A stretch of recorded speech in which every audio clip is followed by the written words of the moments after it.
it's really like it's kind of a guilt-driven device also. It's kind of confusing empathy for guilt and shame. And it also, I mean, it's so functional because it suggests that there's one thing you can do with your feeling of empathy, and it's to act, and it's to act in a specific way, which is usually financial. So I take issue with that, and I take issue with this idea that that empathy is for something. Welcome to everybody. I'm Sally Halderson, Managing Director at Porchlight Book Company here in Milwaukee.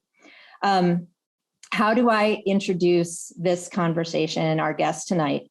I have a small assortment of favorite writers whose nonfiction I always read. Among them are Leslie Jamison, Maggie Nelson, Taffy Broadus or Ackner. And after reading Death by Landscape, I will also be on the hunt for anything written by today's guest, Elvia Wilk, whose intricate work in this book of essays, Death by Landscape, makes meaning, to use one of her phrases to describe her work as a writer, for us during these dislocating times, when finding meaning can sometimes feel like a fool's errand. Wilk's work will both affirm that feeling and defy it, suggesting that now is exactly the time for us to rethink what it means to be human and what it means to be human in relationship to all other things. Elvia, what an opportunity for all of us to have you here. Thank you so much, Sally. I'm overjoyed to get this chance to talk to you. This is the experience of reading this book, this collection of essays, is one of the best reading experiences that I've had this year, if not during the scope of the pandemic. I think it speaks very well to so much of what we have been experiencing. So we are going to dive in. It's been a bit of a puzzle for me to divine where to begin. It is such a fulsome collection. So I've decided to pull a thread, one of the many that courses through the collection, a bit like veins in a slab of marble. And that thread for me was boundaries. And I use that word fairly loosely in the sense that we can define it however needs to be defined, and to see where that takes us over the course of the hour. But before we get started with that, I'm wondering if you would read a little bit for us. Yes, I would gladly do a short reading. I'm having an authentic Brooklyn street situation outside, which means some extreme honking might happen. In which case, I'll just pause. It's just atmosphere. Yeah, exactly. Yep. It's ambiance. I'm going to read from the second essay in the collection because I do think it will take us into a discussion of boundaries. It's called This Compost, The Erotics of Rot. At some point in the early 2000s, variations of a pop science news story about birds began to circulate online. Study says pollution makes birds gay, or gay by mercury, read the headlines. Scientists had observed that high levels of mercury in wetland habitats had been altering the pairing behavior and reproductive success of a species of white ibis. This was just one of many recent examples of how pollutants leaking into the environment have been changing animals' hormone systems, traits, and behaviors. Here, the story was disproportionately sensationalized due to its tinge of salaciousness. In this case, it appears that some white ibises now prefer same-sex relations over straight ones. One frequently circulated image shows a pair of male ibises strolling together along a shoreline, looking very gay indeed. The tone of such stories is one of alarm. And it is surely alarming that human-made pollutants are altering the endocrine systems of other species. White ibises who don't breed with one another are more likely to go extinct, further reducing the planet's rapidly diminishing biodiversity. The gay birds represent yet another example, part of a long list, of human behavior damaging the planetary ecosystem in unexpected ways. Yet the consistent focus on the bird's sexually atypical behavior indicates another kind of alarmism too. Queerness here is presented as a direct result of a toxic environment, a freakish aberration from the bird's natural straight orientation and egg-laying lives. Aligned with the toxic and the unnatural, The birds are anthropomorphized and their sexualities moralized according to human biases, their gayness taken as proof that the environment is poisonous. In an essay about the ibises, the health scientist Ann Pollock points out that seeing gay birds as emblematic of, quote, harm to our environment is a move steeped in heteronormativity. According to Pollock, commentators may couch their concern in terms of environmental awareness, but the seemingly deviant sex lives of animals, and by proxy ours, is the underlying scare. Pollock argues further that if we're to anthropomorphize animals to the extent that we could even call them gay, we also have to consider the possibility that their new sexual identities, assuming probably wrongly that their gayness is entirely novel rather than previously unobserved, are pleasant for them. Perhaps the gay birds are enjoying their new carefree, childless lifestyles. Perhaps some of these birds, like some humans, find aspects of reproduction a burden and have no desire to bear young. Quote, for biologists, reproductive success is often understood to be the final cause of animal existence, writes Pollock. Yet from whose perspective is reproductive success the ultimate definition of success? God's, Darwin's, ecologists, the animals? We can't know what satisfaction feels like to a bird. More to the point, human desires differ within the species. Can't theirs? While sympathizing with preservationist concerns and lamenting the possibility of ibis extinction, Pollock inquires why some behaviors and some environments are deemed natural or unnatural, why human-caused climate change gets so much attention in circumstances like these, and why bird sexuality is any of our business. It's true that the birds haven't had a choice in the matter when it comes to their environmental pollution or hormonal regulation. But then again, who does? Most people on the planet absorb a number of extremely toxic pollutants without prior consent too. Ideas about what is clean versus toxic, as in what is healthy versus unhealthy, and by extension good versus bad, are constantly in flux. One day a newspaper touts the health benefits of chocolate and red wine in moderation. The next day it advises abstinence. While many people are suspicious of funny-looking apples, others purposefully buy ugly produce because imperfection seems like it must be organic. The line between sanctioned and unsanctioned shifts so often as to seem almost arbitrary. What is continually reinforced is the fact of the line itself. Yet with our leaky bodies and already mutated ecologies, we can hardly pretend that there is a state of unmodified, unpolluted, sober nature in which animals like us could or should exist and bear fruit. I'll stop there so we have enough time to talk.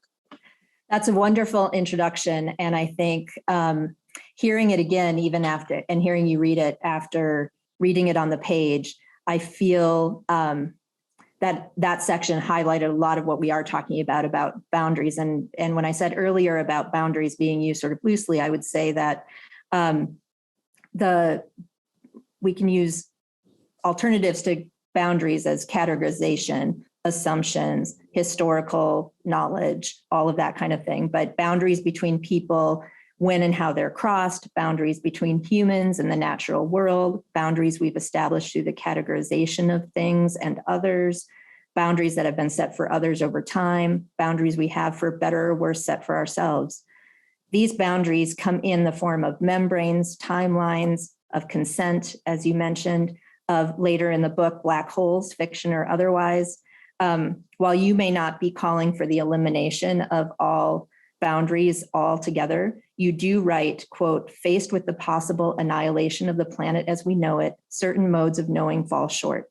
Especially insufficient is knowledge that purports humans to be distinct from ecosystems, much less in control of them. And that's that blurring of that boundary between humans and others. Would it be correct to say that you are suggesting that how we address climate change could be quite significantly altered if we forewent our attachment to the boundaries we've historically set up between humans and the natural world? Yes, I think I am saying that. I think sorry, that's a short answer to your question. But it's not just about human versus nature, right? Because nature is already so affected by human. I think it's more about recognizing the fact that these boundaries are already so fucked up and that humans, in fact, are also composed of trillions of other organisms. We are also full of bacteria and viruses and funguses and stuff. And as this birds essay gets to the natural environment that the birds live in is so affected by human activity that it's really hard to draw a line and say something is natural at all. So I think it's what I'm advocating for, if anything. I don't know if this book is an advocating book, but what I'm suggesting is that we might recognize that these categories are so soluble, that we're so mixed up already, that to try and reinforce those boundaries is definitely antithetical towards learning to live in an ecosystemic way, meaning a sustainable way.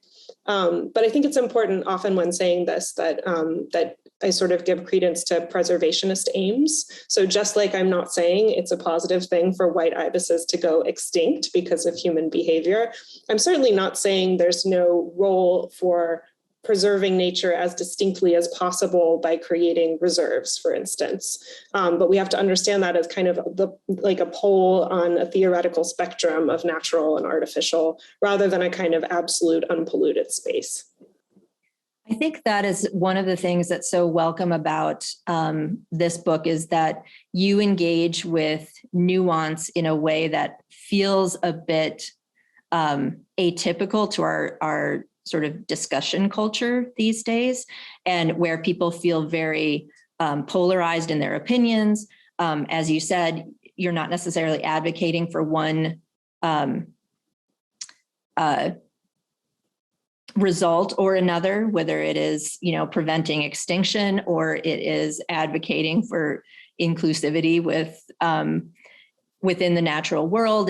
It really feels like you're engaging instead in a questioning. And I think that's where I feel like the book for readers is going to change and does advocate for a certain perspective. And that perspective being one that is complicated, one that is challenging. And I think one of the things that struck me about the book is that it is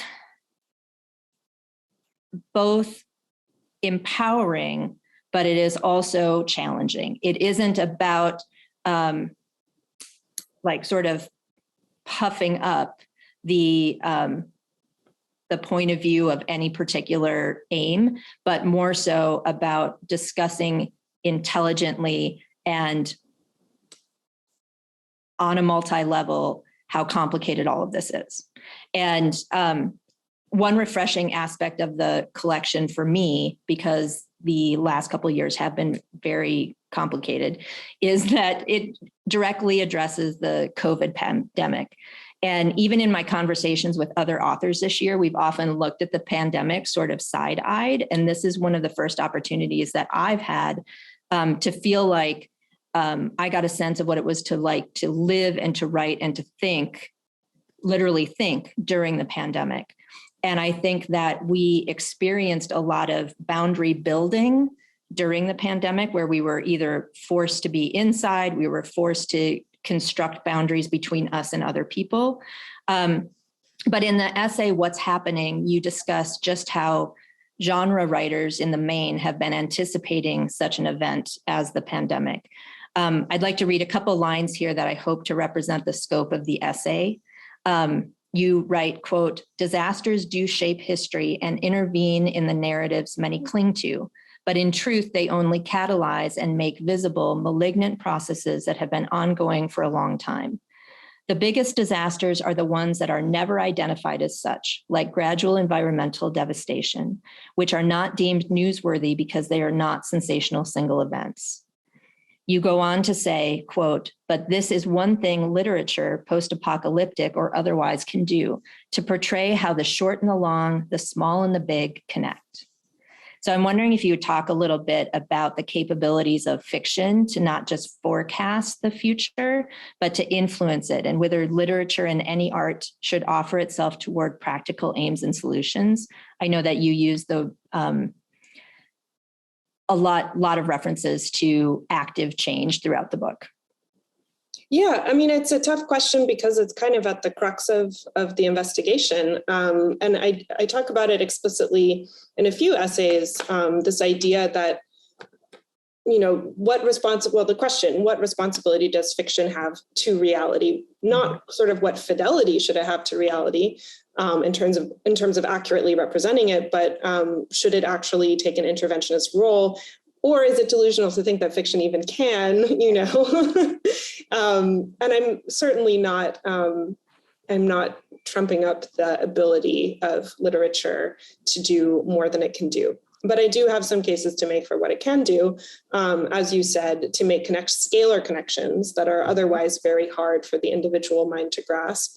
And also something else I talk about a lot in the book is that fiction can complicate the relationship between figure and ground, or individual and collective, or human and landscape, by showing how humans are part of ecosystems and maybe changing the framework that so much narrative, since modernism depends on, of an individual hero or anti-hero or actor leading us through time, through progress-based history, towards an ostensibly better future, which I argue no longer holds up now that there's a real possibility that future is gone.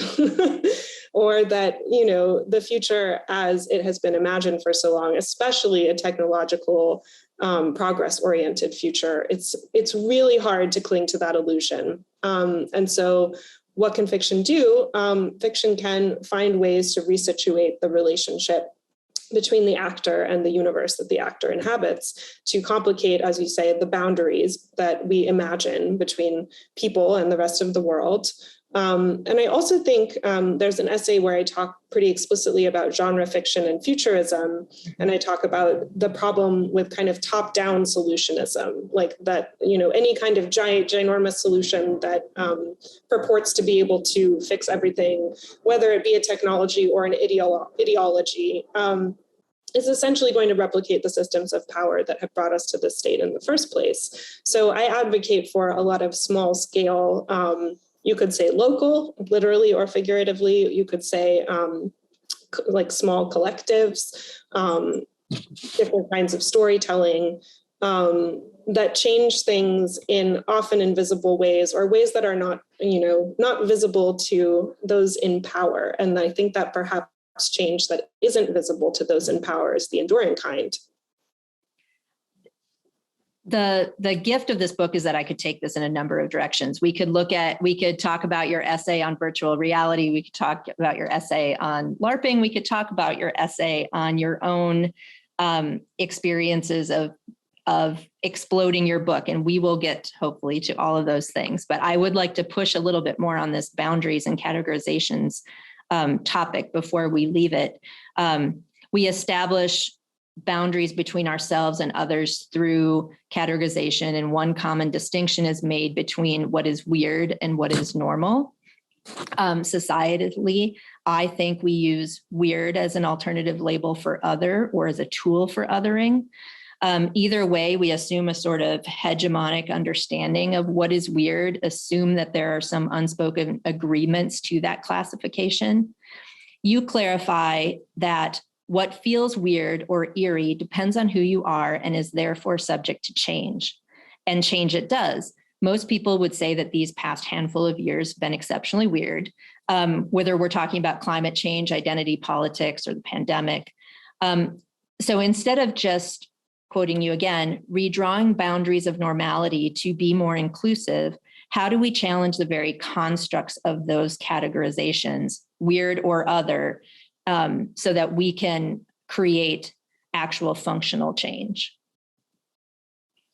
Yeah, the term weird was what spurred this book from the beginning. It's a term that I became interested in because of the way the writer Mark Fisher uses it in his slim and brilliant book, The Weird and the Eerie. The weird for him is a set of, it's a loose category for experiences or encounters that do not belong to the systems and hierarchies that we use to structure the world. So from an encounter with an alien seeming creature to a mystical encounter with a divine presence, these are things that might not be able to be rationalized, but also do not completely, necessarily challenge the laws of gravity or something. So they're not entirely science fictional. They're at the edges of explainable experience. The eerie, on the other hand, is kind of a complement to this term. And it means, I hope this is useful that I'm doing this. The eerie is kind of a more like confusing agential space. So when it's not clear what's causing something and what's being affected exactly. So the classic eerie cry from the forest. Did the cry happen because of something? Did the cry instigate something? Who was it? Was it a human? Was it an animal? Was it a spirit? So this kind of uneasy causality is kind of built into the eerie. And so these two ideas to me together allowed me to start thinking about forms of literature that are operating on sort of at the boundaries, to use your word, or right at the edge of what might be called realism, because I'm also very interested in the way that texts get categorized as different sorts of genres. So I think we could talk about genre as a kind of important boundary as well. And I guess I completely agree with you that that the weird is used as a shorthand for kind of othering. And it's kind of so normalized, and the term is used so much that it is often kind of like a toothless in that way, but it certainly comes from a kind of othering impulse. And so in the first essay of the book, where I'm kind of going over these terms, and then throughout the book where I'm talking about what could definitely be called weird literature, I'm kind of advocating for, again, I'm using the word advocating and then kind of shying away from it, but I'll say advocating. Advocating for a shifting of the normal or the standard, or I would say the default position, because when talking about literature, the default position tends to be a white man narrator in the Western modernist tradition. So it's very powerful already to shift the frame of reference and think of a different default or a different standard in order to shift the kind of othering that is often happening, ultimately to suggest that all of these categories are always already weird, rather than to simply, as I think you quoted me saying, I'm not proposing that we just expand every category to include everything, right? And I also talk about that later in the book, where it's like, well, we're not just going to say that all animals are people. That's just trying to extend human rights to clearly non-human creatures, and maybe they deserve their own sets of rights. And same with machines or computers or AI. I think that is one of the, I don't have my notes on this, so I'm going to hope that I can bring this up in my memory. As you talk about, I guess, dissecting text for meaning, and it's the reference to the hazelnut in the hand, and I can't remember exactly. I think you were quoting or using another person's reference there with the hazelnut, maybe. But so I feel a little bit, even in suggesting, as you just said, that you're shying away occasionally with advocating or making a case for, while I'm shying away a little bit of like, you are asserting X, or this is the meaning I'm getting from this book, because there is a certain flattening or perhaps superficiality that comes from me applying my lens on what you're intending and vice versa, right? And I think that one of the really effective overall impressions from the book is this is going to be broad, but who owns art and what do we do with it once it's made? And so we have the author or the artist who creates a piece of fiction or a piece of art, and then that piece of art gets interpreted and or wielded, depending on whether someone puts it to use, or it gets adapted, stolen from. There's a lot of different ways that you bring in ownership over art throughout the book. I'm wondering if you could talk a little bit about how you see how both there are boundaries between the experience of the artist creating the art and the person who is interpreting the art, but also that it is sort of available to everyone and their experience with the art. It's interesting because I, for many years, have worked as an art critic. That's my original career. So I think a lot about this, but it's interesting to shift the terms to think about literature, because visual art or object-based art function very differently. They actually exist in a totally different economic ecosystem. So it's actually quite a useful comparison study. But I think what I'm focusing on in this book, I actually talk about visual art very little in this book, because I'm really focusing on storytelling and literature. Also movies as a form of narrative, they come up quite a bit. But I suppose one way that I'm thinking about this is that we can assume that any narrative that enters the commodity sphere can be co-opted for profit. So one example that I bring up is a friend of mine who's a designer, but makes speculative design projects, which are meant to critique the system as it is, rather than create products that can then be sold within that system. So she created a product called E-Chromi along with a group of students, which was a speculative proposal for a kind of gut biome detector that could identify the different bacteria in your gut by coloring your poop different colors. So when you poop, you would see, my poop is purple. It must be, an overgrowth of lactobacillus. So this was like 10 years ago. They showed it at kind of like a speculative design fair.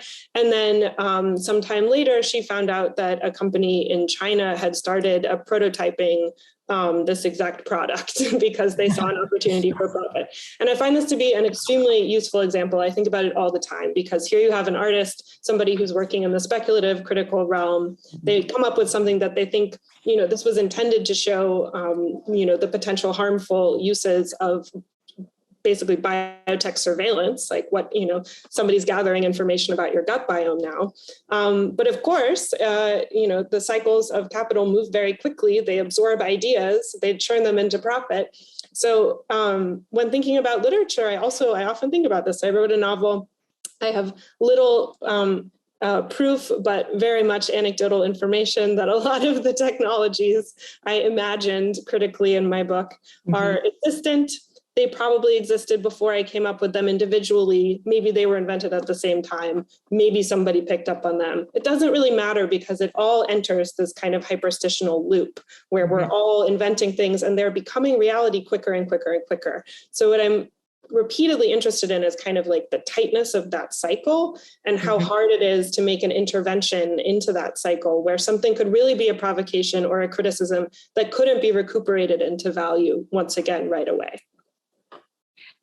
I found this to be really, every once in a while when you get that gift of a moment in a book where you're like, oh, I've never literally thought about that. And so to branch off on what you're saying, you write in your essay, A Book Explodes, that a book is supposed to be a kind of magic circle that includes only the writer and the reader, which we just sort of addressed. And yet you suggest that there's an assumption that perhaps limits the life cycle or the reach of a book. Quote, like other art forms, books could be explosions with fragments and shrapnel and detritus, but the explosion has been tamped down by the commercial production of discrete objects. But interestingly, in your experiment to open your book, your previous novel, your book's concept to others and give the novel a life outside myself, an unruly form, the central plot and characters come to the same end. Earlier, you write that writing is reproductive, and we sort of assume then with reproduction that there's a life cycle. Can you just tell us a little bit more about expanding and breaking that supposed boundary of a life cycle of a book and what's gained by doing so? Yeah, that was super well put. Thank you for summarizing it so well and explaining me to myself. I think, so to explain basically what happened was that I took a novel that was finished but not published, and I made a live action role play out of it with the help of a friend, Susan Plotz, who's a game designer. And what that means is that it could mean lots of things, but I'll simplify. I gave a bunch of people different characters in the book. I sort of set up a general scenario to match the setting and the landscape of the book. and I had them act out the plot according to certain prompts, but essentially according to their own desires and improvisation. So a live action role play is kind of like theater without an audience. It's about what happens in this magic circle. So the term magic circle comes from gameplay, but then I sort of transpose it onto the idea of a book as kind of a covenant space between a reader and a writer, just like the covenant space between a bunch of LARPers, live action role players who are improvising and creating a co-authored communal narrative. So what I loved about that experience was that I got to give up authorship. I got to let a bunch of people take this material, kind of raw material in different directions. It didn't end up being useful for my writing process very much, but it didn't need to be. What was very interesting and kind of affirming was that the story and the game ended the same way that my book ended. So even though they got there in a different way, there was an interesting synchronicity there. And that was kind of a weird, eerie experience for me. But the idea of exploding a book that essay takes up is really, it's sort of a call for no longer seeing books as discrete entities that are, we are all part of the commercial publishing industry, for better or for worse. We do what we can, but books can expand so far beyond the object and so far beyond that singular one-way experience where somebody is receiving material that somebody else has written. And there are tons of historical examples for this. You can look at fan fiction. That's one of my favorite. You can look at all sorts of epistolary work or collaboratively written stuff. But I took up this idea of role play in particular because I like how multiple it is. I like how many people can be involved. That's one of the really fun things about reading this entire collection is that you don't really know where you're going with these essays. And all of a sudden you turn the page and you're like, oh, we're going to be talking about LARPing. How is this going to connect? And yet you very successfully do that. And I think in one of the essays, when you talk about virtual reality, which is, again, humans sort of experiencing something that is not real, depending on how you look at that, obviously. And exactly, and whether live action role playing is real or is not real. I mean, it's a very, and that boundary between the two realities is one that I really hope readers are really excited to explore in the book. But I want to look at that essay on virtual reality and talk about, it sort of ties in with the writing of your own novel. You explore empathy and what motivates humans to be empathetic to a level where they change their behavior and become altruistic, philanthropic, effective in making change. Does experiencing the pain of others via virtual reality allow that pain to effectively cross boundaries between people? Does taking a pill in the fictional world that you created in your book make individuals more apt to be generous? And can that result in the spreading of wealth or opportunity? And so I'm curious about what conclusions have you drawn about empathy and the capacity of people to act in the service of others or to chip away at a system that's greater than any one of us through these alternative experiences of other realities?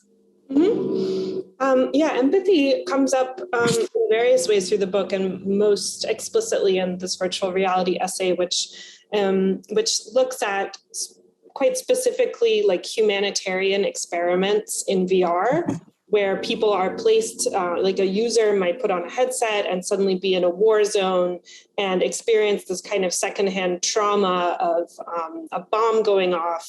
And the goal of these experiences is to create the explicit goal that the companies and the NGOs have. They always use the word empathy. They always say, we want to create empathy in the user so that the user will do X, Y, and Z. Usually they don't say it outright, but it is often couched in terms of donations. So a lot of the time it'll be tied to like a funding drive of some kind.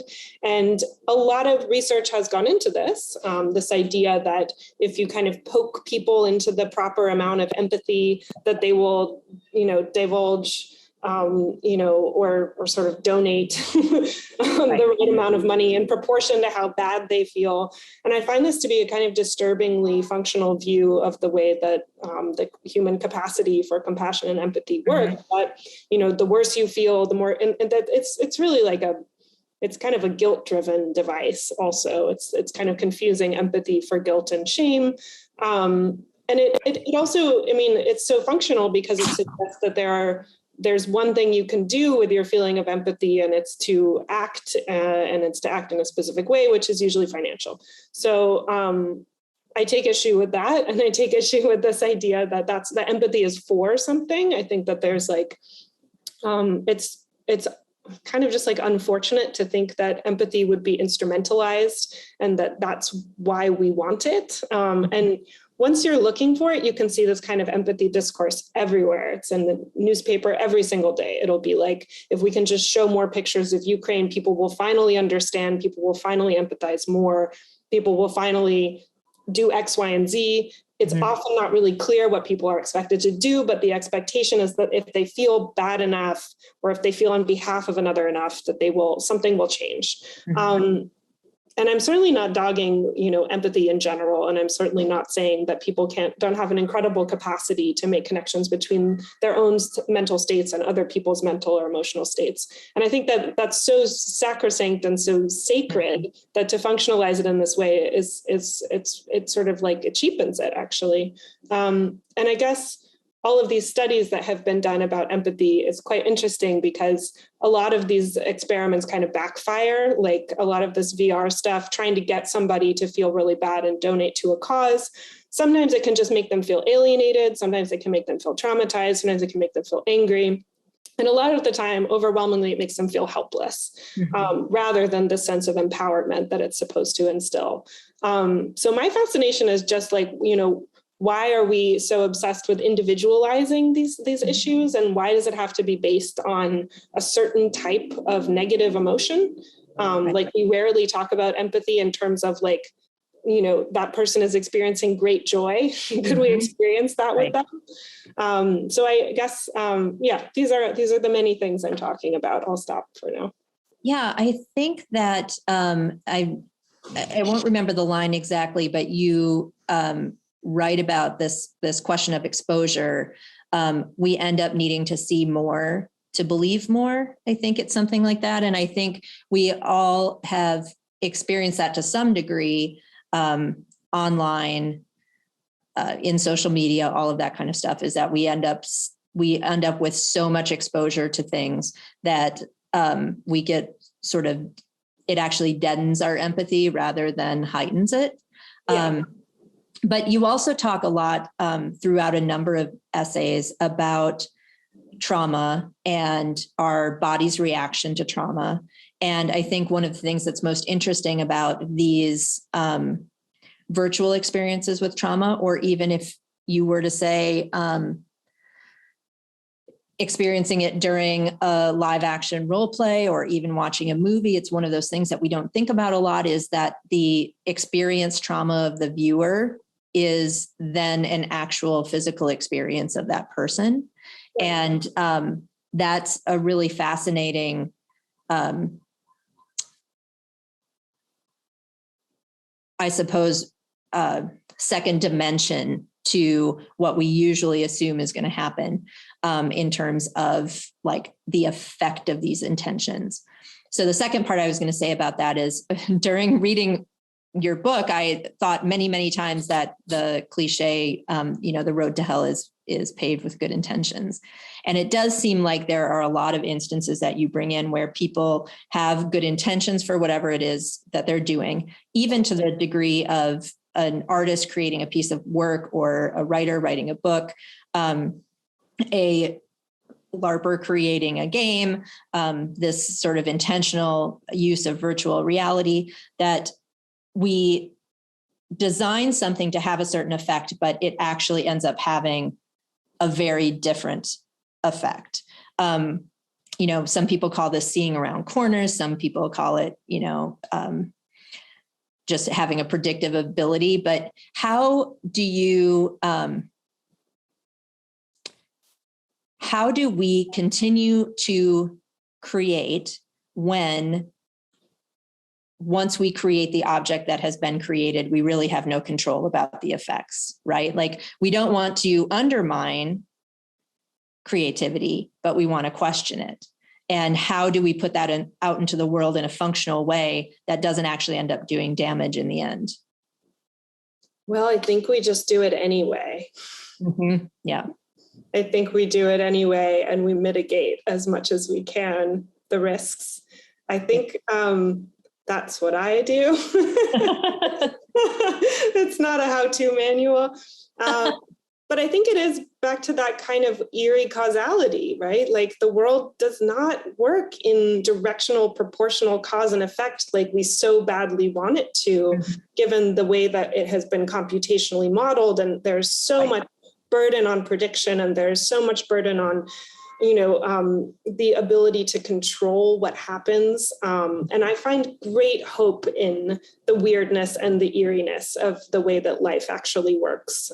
It is just as likely to have an incredibly bizarre and wonderful outcome as it is to have an incredibly bizarre and horrible outcome. That reminds me of, you write that dystopia and utopia are both happening at the same time, except with different size and scale, I think I'm going to get close to the paraphrase there. Can you talk about a little bit about that? I think a lot of people feel like we're currently living in a sort of dystopian reality. I do think that as we've been talking about categorization, we have a tendency to move those boundaries, and every year we decide this year is worse than the one before, even though really it's all about, again, the shifting of those definitions. But so what do you mean by utopia and dystopia are happening at the same time? Well, I think that thing about every year is worse than the year before is it totally dependent on who you are. Like we could say probably Jeff Bezos had a pretty good year this year, better than last year even. I think that's pretty secure. Yeah. Yeah, I don't want to speak for him, but it depends on all sorts of specific questions about where you are, who you are, and when you are. So this is another thing that I often tell myself to give myself a hope, which is that micro utopias are the only utopias worth having. A mega utopia is only ever going to be a control society because one person's idea of utopia can't be everybody's. So whether or not the world is a dystopia, and I think from a planetary perspective, it definitely is when we take other species into account. Although I'm not going to, again, I shouldn't speak for them. But there are all sorts of momentary utopian things happening. Maybe they happen for a few weeks and die down. I would say, like, I've been part of political movements that have had bursts of utopian, like sparks. And they ended, but they were still pretty utopian for a while. I think it's also, just when thinking about the end of a certain time or the end of a way of being in the world or the apocalypse for humanity, we might also take comfort in the fact that utopia for other species might occur in our absence. So they could also really profit off of us having a different way of life. In your opening essay, Death by Landscape, you challenge our perceptions of boundaries between humans and the natural world, as you just ended that previous answer. And maybe we'll call that boundary a perceived or established hierarchy, maybe an assumed hierarchy with humans in the foreground, plants, and the natural world in the background. But you also suggest humans also have two selves. The body, and then the body that has an impact on the world. And this reminded me, because you were just talking about micro utopia, but you write, quote, micro and macro, first body and second body, connect in a tangible, unavoidable way. It is both impossible and necessary to tell both stories at once. Much later, when you write about the COVID pandemic, you reference a report you heard that said that large-scale reduced amounts of travel and production during the depth of the pandemic didn't actually have a lot of impact on the dire trajectory of the climate crisis. So I'm curious, again, you're not being prescriptive in these essays, but you're exploring these topics that I think we all are engaging in, how people are to think about their everyday contributions to saving the planet, their good intentions. If like recycling your water bottles and driving a hybrid car is a literal drop in a very, very deep bucket. And how have you thought over how we as individuals make peace with being both responsible for damage done to the earth, but also ineffectual in reversing it?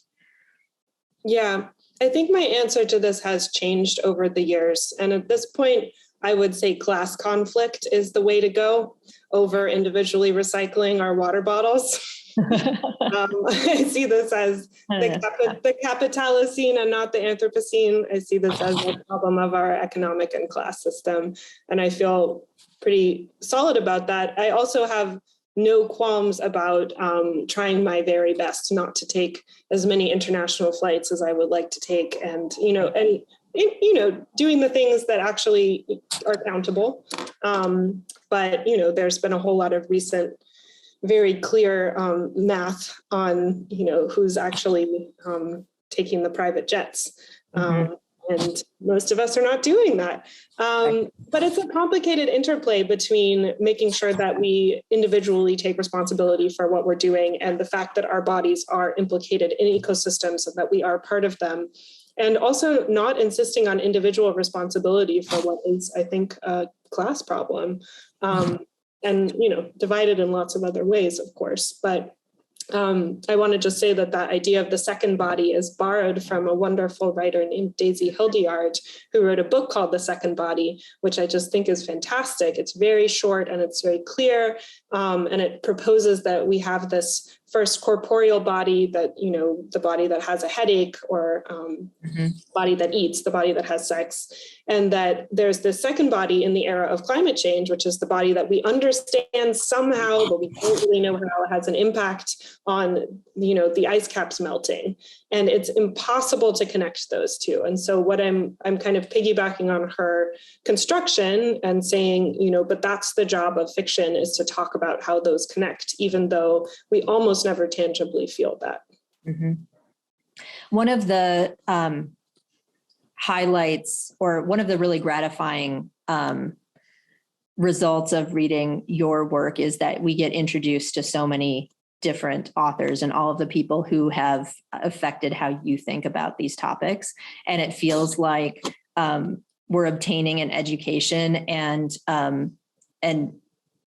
I know that it has stimulated my curiosity to find the works that these people are, that you sort of reference from these people. And I'm trying to think, I'm not going to remember his name, but it's it might be it's in the first section of the book, but he's talking about poems. And is it in the composting? I can't quite remember. I think it's Lewis Hyde. That what is? I think it's Lewis Hyde who's talking about Hyde, yep.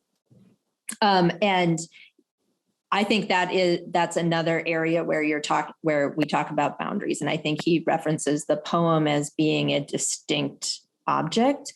But another boundary that you explore early on is how reading and love have similar boundaries, that in order to read and in order to love, the experience must pass through the membrane that encloses the self-enclosure that you talk about. The writer from the reader and the lovers from one another. But there is another type of boundary you explore, and that's that boundary between the multiple selves. And so I'm going to jump all the way now to the essay on LARPing, because this, again, as I said, this reads like the veins in a piece of marble, like you can just sort of follow them in so many different areas. But you talk about bleed. So the first part that I referenced is this sort of voluntary crossing of boundaries. And then when you're talking about being involved in a role-playing game, that includes consent, but also when you've practiced or performed or played within that reality, that can bleed into the other reality, your other experiences. And you write, to know that you are both a player and character is to know that others are too, to negotiate between these selves, allowing the actual and possible to coexist while not merging into a single focus is an act of bravery, if not an act of love. Acknowledging bleed is acknowledging the possibility of taking on infinite selves without fearing loss of self among them. And I think these, so moving all through your book, where we start with, I guess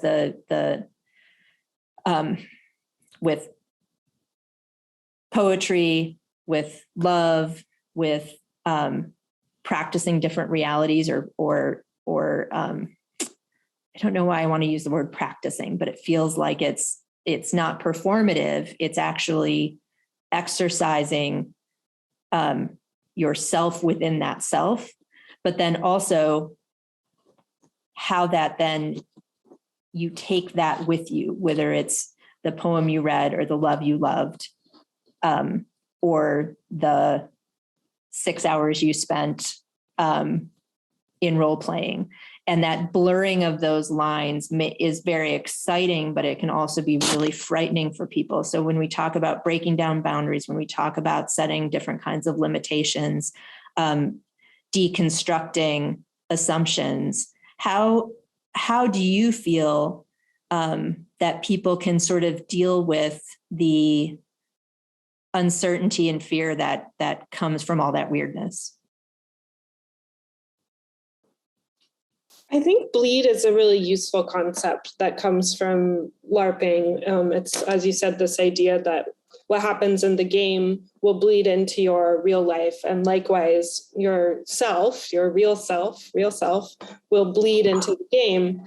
And that while there is this magic circle where everything is supposed to be contained within it, it would be ridiculous to assume that the boundary is firm and that the person that you are doesn't affect the player or the character who you're playing, and that what you learn from the game wouldn't then change your life. And it's the same with all of these bounded experiences, as you say, like reading or like being in love. I think I quote Ann Carson much and very lovingly. She says, "Desire changes the lover. Love is one of the greatest incursions that will happen in your life," something like that. And she talks about love as this incursion, this kind of piercing, this challenge, something that changes the story or the narrative of yourself. And a book will do the same if you let it, I think. And there is kind of an interesting history that Ann Carson traces between the history of the written word and the history of the idea of love figured as kind of a boundary threat, and sort of like the evolution of like the novel as a genre. Kind of, it was originally kind of about love often. Anyway, I call this book fan nonfiction because I'm such a fan of everyone who I quote in it. And as you say, it's just an incredibly long reading list at the end.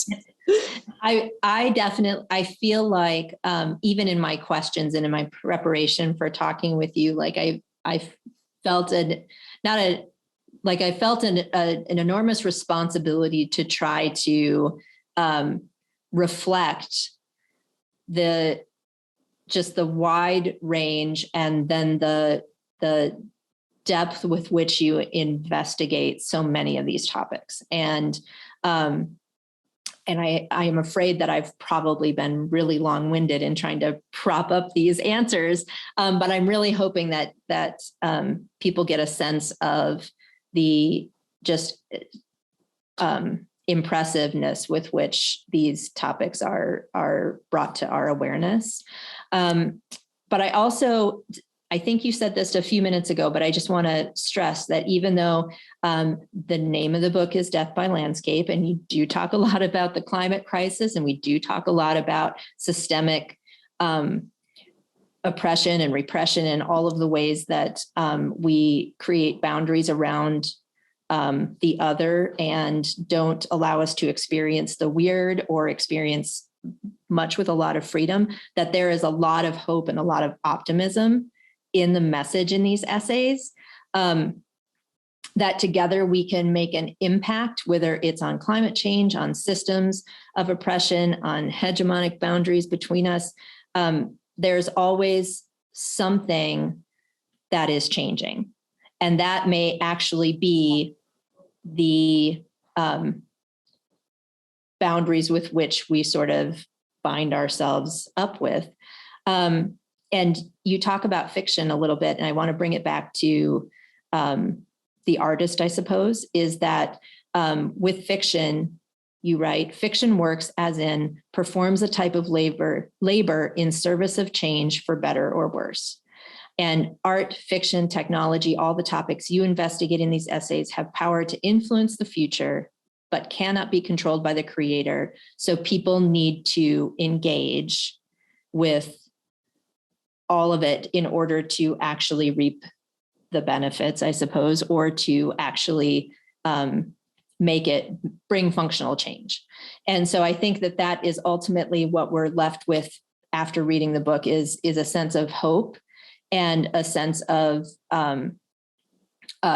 distinguishing our tendency to be binary and instead see things with more nuance. So my final question for you is, if there is one thing that you would like people to take away from both this talk and as they read your book, what is it that you feel most moved to do the work that you do? Well, I will just say, I think you've done an absolutely wonderful job of bringing out all of these strands and making sense of them in a short amount of time. So thank you.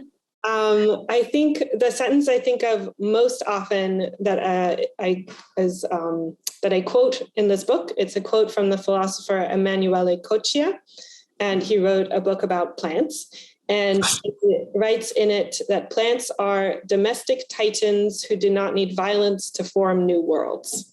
And that is my hope for the future, that we can act more like plants, making new worlds around us without having to reach too far beyond where we actually live and without violence.